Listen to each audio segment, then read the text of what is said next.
What do you see by observing these sentences? Maybe I can help you by adding some color. That's it. You've got it. I guess everyone sees what I see. Palindromes. These sentences are cut in two equal parts, one being the mirror of the other.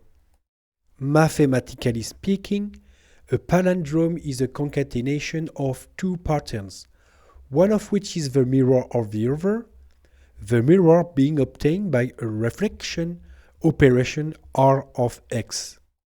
3 examples are proposed. For DNA sequences, the definition is slightly different, since it is the complement of the mirror that is concatenated to the initial pattern. Now that we know how to construct and recognize palindromes, how can we concentrate palindrome information into a scalar parameter?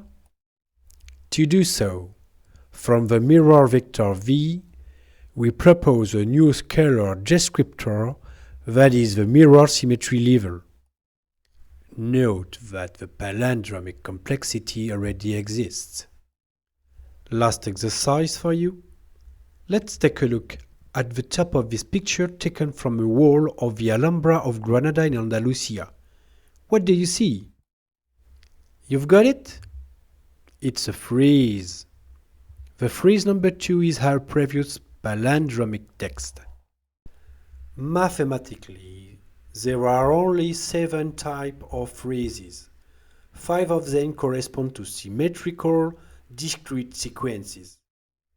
From these friezes, new type of palindrome can be proposed.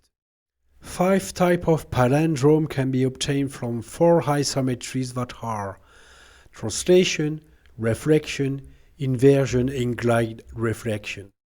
2 complexity descriptors are proposed, the palindromic symmetropy sigma and the palindromic symantropy E. An example is proposed below.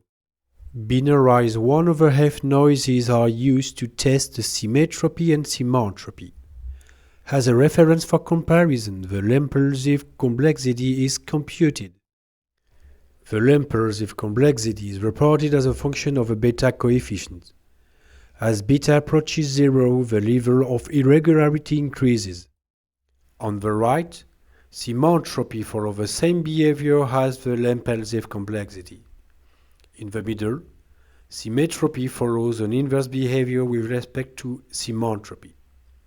Finally, the symmetrical level seems to tend towards stable values. The use of palindromic vectors V in the study of DNA sequences seems to be a very good discriminating descriptor. Indeed, by comparing each type of palindrome vectors according to the type of DNA sequence, and by modeling the logarithm palindromic vectors by straight lines, it is possible to differentiate very well the 2 DNA sequences.